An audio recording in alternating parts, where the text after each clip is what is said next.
ఓట్లు రాగానే ఎంత ఇస్తావు, ఎప్పుడు ఇస్తావు, ఏడిస్తావు.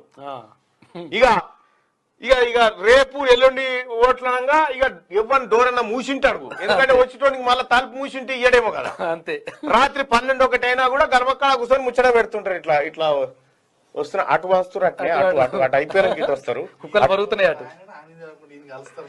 మళ్ళా ఇంకా ఎట్లా ఇప్పుడే కాంగ్రెస్ ఆయన వచ్చిపోయింది అనుకో, కాంగ్రెస్ ఆయన రాగానే వాళ్ళు వచ్చిపోయారు కానీ నేను తీసుకోనని చెప్పినా అని చెప్తాడు. తాను ఆల్రెడీ తీసుకుంటాడు. ఎవరి దగ్గర మూడు 4 టీంలు ఉంటే 3-4 టీంల దగ్గర వసూలు చేసుకుని తయారుంటాడు. వీడిని మించిన అవినీతి పరుడు ఇంకెవడని ఉంటాడా?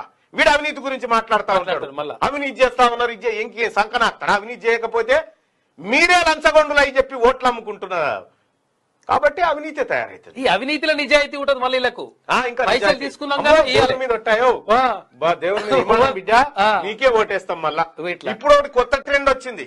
ఇప్పుడు ఒక ఆయన 5,000, ఒక ఆయన 3,000, 2,000 ఇచ్చింది అనుకో, దీన్ని షేరింగ్ చేస్తారు, ఈ లెక్కలు వేస్తారు, కడి చేస్తారు. 5 ఇచ్చినోనికి 2 వేయాలరా మనం ఓట్లు, 3 ఇచ్చినోనికి 1 వేయాలి. ఇక ఈ 2కి వేస్తే లేకపోతే లేదు. ఇక అసలు అయినోడు కథం. ఇక ఇట్లా ఇల్లు పంచుకుంటున్నారు. సిగ్గుండాలే ఓట్లు అమ్ముకుంటానికి.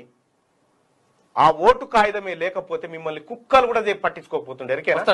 ఓటర్ కార్డు నీ దగ్గర లేకపోతే, బాబాసాహెబ్ అంబేద్కర్ ఇచ్చిన ఓటర్ ఐడెంటిటీ కార్డు నీ దగ్గర లేకపోతే కుక్క